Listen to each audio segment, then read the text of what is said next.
नमस्कार दोस्तों, हिंदी कहानी 2.0 चैनल में आपका स्वागत है। तो आज हम कहानियों की अगली कड़ी में सुभद्रा कुमारी चौहान जी द्वारा लिखित कहानी मंगला को सुनते हैं। लेकिन उससे पहले आप सभी लोग से एक विनम्र अनुरोध है कि अगर चैनल पर नए हैं तो चैनल को सब्सक्राइब जरूर कीजिएगा। कहानी अच्छी लगे तो लाइक शेयर कमेंट जरूर कीजिएगा। तो चलिए शुरू करते हैं कहानी मंगला। आज मंगला चली गई, मेरा घर सूना हो गया। ठीक उसी तरह जैसे बच्चों के उड़ जाने के बाद पक्षी का घोंसला सूना हो जाता है। चिड़िया बच्चे तो पालती है, सर्दी गर्मी और बरसात हर मौसम में बच्चे के लिए दाना पानी इकट्ठा करती है, तिल तिल कर अपने को मिटाती और बच्चे को बनाती है। बच्चों के पर फूटते हैं, वे बच्चों की उन्नति में खुश होती है, उन्हें उड़ना सिखाती है। परंतु ज्यों ही उनके पंख मजबूत होते हैं, बच्चे माँ का सहारा छोड़कर घोंसले से दूर, बहुत दूर अकेले उड़ने चले जाते हैं, इस डाल से उस डाल पर, इस पेड़ से उस पेड़ पर। और इस प्रकार एक दिन उड़ते उड़ते बच्चे उड़ जाते हैं। कहाँ, कौन बताए? सुने घोंसले में चिड़ियाँ कैसे रहे। घोंसले के एक एक तिनके में बच्चों की यादें समाई हुई हैं, जो एक दिन चिड़िया को घोंसला छोड़ देने के लिए मजबूर कर देती हैं। और चिड़िया, बेचारी चिड़िया अपने बच्चों को ढूंढने के लिए खुद भी किसी ओर उड़ जाती है। रह जाता है सूना प्राणहीन घोंसला। उसे बच्चों के साथ साथ चिड़िया की भी याद आती है और प्रतीक्षा करते करते कभी किसी हवा के एक झोंके से समझौता कर तिनके तिनके अलग होकर अलग अलग दिशा में वह भी अपनी चिड़िया और अपने बच्चों की खोज में उड़ जाता है। न जाने कब से यह क्रम चल रहा है और अनंत काल तक चलता रहेगा। सब चिड़ियों के बच्चे उड़ जाएंगे और सब चिड़ियाँ उन्हें खोजने के लिए उनके बाद घोंसला सूना करके उड़ जाया करेंगी। पर बेटी को विदा करके माँ क्या करे? वह तो बेटी के साथ ससुराल नहीं जा सकती और न ही घर छोड़ सकती है।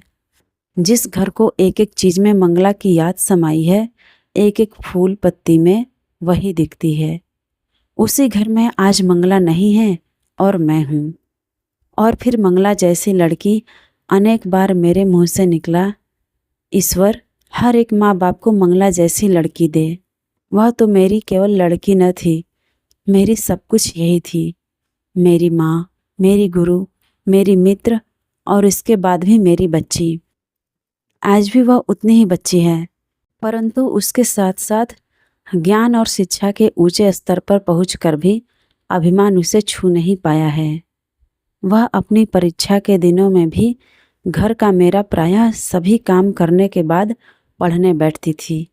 और आज मेरी मंगला चली गई, ईश्वर उसे खुश रखे। मुझे ऐसा लगता है और बार बार मन में एक तूफान सा उठता है कि यह जो मंगला का बिच्छू मुझे इतना खल रहा है, तो क्यों? इस बिच्छू का सृजन तो मैंने अपने ही हाथों से किया है। मंगला तो विवाह की इच्छुक न थी।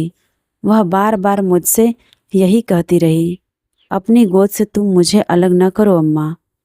तुमने मुझे पढ़ा लिखा कर इतनी बड़ी बनाया है, तुमने अभी तक मेरे लिए कष्ट उठाया है, अब अपनी सेवा करने का अवसर दो। और मैं मंगला के विवाह के लिए बड़ी उत्सुक थी। अपनी बेटी को योग्य साथी के साथ विवाह करके निश्चिंत होना चाहती थी। उस दिन जब बीए का रिजल्ट निकला और मंगला पास हो गई अच्छे डिवीजन और अच्छे नंबरों के साथ, तो मुझे कितनी प्रसन्नता हुई। उस दिन मंगला एक मजदूरनी की बेटी स्वयं भी अपनी माँ के साथ मजदूरनी की तरह काम करने में भी संकोच न करती थी। फर्स्ट डिवीजन लेकर पास हुई। मैंने उसी खुशी में एक दिन मंगला से कहा, बेटी अब तुम बीए पास हो गई, अब मैं तुम्हारी शादी तय करना चाहती हूँ। कोई योग्य साथी तुम्हारे लिए खोज सकी तो मैं बिल्कुल निश्चिंत हो जाऊं। संतान के प्रति माँ बाप की जो जिम्मेदारी होती है वह पूरी हो जाए। उस दिन मंगला ने इस बात को मजाक समझा, किंतु इस चर्चा को गंभीर होते देखकर वह मुझसे बोली, अम्मा तुम मेरे विवाह की चिंता मत करो, मैं विवाह नहीं करना चाहती। यह तो जरूरी नहीं है कि सभी लड़कियां शादी करें। मैं तो तुम्हारे ही साथ रह के तुम्हारी ही सेवा करना चाहती हूँ। अभी तक तुमने कष्ट उठाया है, अब मैं तुम्हारे लिए कुछ करूँगी, तुम्हें आराम से रखूँगी। जब मैं कुछ करने धरने लायक हुई तब मैं विवाह करके कहीं चली जाना नहीं चाहती हूँ। एक माँ अपने बच्चे से इससे अधिक क्या कुछ और चाहती है। सच, मेरा मातृत्व सफल हो गया। मैं एक योग्य संतान की माँ हूँ। इससे मुझे बड़ा संतोष मिला। इस बेटी से अलग होकर मुझसे भी न रहा जाएगा, यह मैं जानती थी। पर इसी बीच सुदर्शन से भी कई बार मिल चुकी थी। सच तो यह है कि सुदर्शन को भी प्यार करने लगी थी। सुदर्शन मेरी मंगला के लिए जितना अच्छा साथी बन सकेगा, उतना अच्छा लड़का शायद ही मैं कहीं खोज सकूं। इसलिए चाहती थी कि मंगला यह विवाह स्वीकार कर ले। मैंने मंगला से कहा, बेटी, मेरा विश्वास है कि शादी तो तुम्हें करनी चाहिए। मैं सदा जीती न रहूंगी और तुम्हें तब एक साथी का अभाव खटकेगा। और सच तो ये है कि बेटी, मैं तुम्हें जहाँ ब्याहने जा रही हूँ वहाँ तुम पर कोई बंधन न रहेगा। तुम जब चाहोगी तभी मेरे पास आ सकोगी। यहाँ रहना या ससुराल जाना तुम्हारी इच्छा पर रहेगा। बेटी ने लापरवाही से हंसकर जवाब दिया था, यह सब अम्मा विवाह से पहले की बातें हैं। विवाह के बाद पुरुष पत्नी को अपनी संपत्ति समझने लगता है।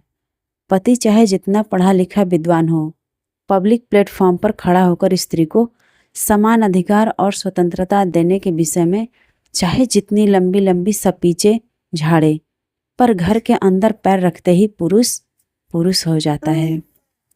स्त्री यदि उसकी इच्छाओं को अपनी इच्छा न बना ले, उसके इशारे पर आंख कान बंद करके न चले तो खैर नहीं। पास पड़ोस के घरों में, इन शिक्षित परिवारों में भी जो कुछ होता है वह जानती ही हो तुम। यह सच जानबूझकर भी तुम क्यों चाहती हो माँ कि मैं विवाह कर लूं? फिर तुम मेरे स्वभाव को जानती हो। मैं किसी के इशारे पर आंख कान बंद करके नहीं चल सकती। मैं किसी की इच्छा को अपनी इच्छा नहीं बना सकती। और सच बात यह है कि तुम्हें छोड़कर मुझसे कहीं जाया न जाएगा। तुम जिसके साथ मुझे ब्याहोगी वह मुझे अपने साथ जरूर ले जाना चाहेगा, अभी चाहे कुछ भी कहे। मैंने कहा, यह मैं समझती हूँ बेटी, पर सुदर्शन ऐसा नहीं करेगा। वह बहुत ही भला और नेक लड़का है। मुझसे वादा किया है कि वह तुम्हारी इच्छा पर कभी अपनी इच्छाओं को नहीं ला देगा। मंगला कुछ गंभीर होकर बोली, जो तुम चाहो माँ वह करो। मैंने जैसे सदा तुम्हारी बात मानी है उसी तरह तुम्हारी इस बात को भी मान लूंगी। परंतु मैं खुद तो शादी बिल्कुल नहीं करना चाहती।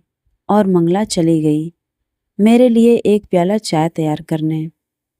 मैं बड़ी देर तक मंगला की बातों पर विचार करती रही और मेरी आंखों के सामने अतीत के न जाने कितने दुख चित्र खिंच गए। सोचा, नहीं, मंगला की इच्छा के विरुद्ध उसका विवाह नहीं करूंगी। कल मैं सुदर्शन से साफ साफ कह दूंगी। वह धनी है, शिक्षित है, सुंदर है, विनयी है। उसके लिए लड़कियों की कमी न रहेगी। बहुत सी लड़कियां मिलेंगी। मेरी मंगला मेरी रहेगी। दूसरे दिन वादे के अनुसार सुदर्शन आया। मैंने उसे प्यार से बैठाया। उसे देखते ही मेरा विवाह न करने का निश्चय कुछ हिलसा गया, परंतु मैं संभल गई। मैंने कहा, सुदर्शन, जैसा तुम जानते हो विवाह तो मैं खुद करना चाहती हूँ, पर मंगला विवाह के लिए तैयार नहीं है। मुझे छोड़कर जाने की कल्पना से भी वह सिहर उठती है और विवाह के बाद ससुराल उसे जाना ही पड़ेगा। यही कारण है वह विवाह नहीं करना चाहती। सुदर्शन का चेहरा उतर गया। वह बोला, ऐसी बात तो नहीं है कि विवाह के बाद उन्हें आपको छोड़कर जाना ही पड़ेगा। जाना न जाना तो उनकी इच्छा पर रहेगा। और वैसे तो विवाह के बाद भी वह चाहे तो आपके पास ही रह सकती है। मुझे कोई शिकायत न होगी। मैंने पूछा, तुम्हारी माँ को भी कुछ न लगेगा? वह भी रहने देंगी? सुदर्शन बोला, अम्मा मेरे किसी मामले में दखल नहीं देती। मैंने कहा, सुदर्शन, यह सब बात मैं मंगला से कह चुकी हूँ। वह कहती है कि ब्याह के पहले लोग दूसरे स्वर से बोलते हैं और विवाह के बाद उनका स्वर ही बदल जाता है। सुदर्शन कुछ उदास होकर बोला, वैसे आप लोग मुझ पर विश्वास ही न करें तो कोई चारा नहीं है, पर मैं कहता हूँ कि जो कुछ कहता हूँ उस पर अमल करूँगा। आप यदि मेरी परीक्षा लेना चाहें तो मैं 20 साल तक केवल इस आशा पर रह सकता हूँ कि मंगला मुझसे विवाह करेगी, परंतु यदि यह विवाह न हुआ तो मैं बहुत दुखी जरूर हो जाऊंगा। दुखी होने पर भी मुझसे कोई अपकार न होगा, मैं रास्ते से अलग हो जाऊंगा। और मेरा माँ का हृदय जो ठहरा, मैं द्रवित हो उठी। मैंने कहा, अब तुम्हें कुछ और कहने की जरूरत नहीं है, मैं प्रयत्न करूंगी, तुम दुखी न होना और तुम्हें 20 साल तक ठहरने भी न दूंगी। सुदर्शन चला गया। दूसरी सुबह मंगला से चाय पीते पीते मैंने कहा, मंगला बेटी, मैं चाहती हूँ कि तुम यह विवाह स्वीकार कर लो। मेरा यह थका तन और थका मन न जाने किस घड़ी बुझ जाए। तुम किसी योग्य साथी के साथ रहोगी तो मैं शांति से मर सकूंगी, नहीं तो मरने के बाद भी शांति न पा सकूंगी। और मेरी मंगला ने कहा, जिससे तुम्हें शांति मिले माँ, उसी में मेरा सुख है, तुम जो चाहो करो। फिर इस प्रकार विवाह तय हुआ और हो गया। विवाह के समय मंगला ससुराल से 2-4 दिन में ही लौट आई थी और वह 2-3 दिन काम की अधिकता तथा मेहमानों की भीड़ भाड़ में कैसे निकल गए कुछ जान ही नहीं पड़े। पर आज यह सुना सुना घर काट खाने को मुंह बाए खड़ा है। हर पेड़ पत्ती और फल जिधर आंख उठाती हूँ हर जगह मंगला ही मंगला। मंगला के अतिरिक्त और कुछ सूझता ही नहीं। सोचती हूँ यदि मैं भी चिड़िया होती तो अपनी मंगला की खोज में किसी तरफ उड़ जाती। तो आज की सुभद्रा कुमारी चौहान जी द्वारा लिखित कहानी मंगला आपको कैसी लगी कमेंट करके ज़रूर बताइएगा। और अगर चैनल पर नए हैं तो चैनल को सब्सक्राइब ज़रूर कीजिएगा और अपने दोस्तों को भी शेयर कीजिएगा।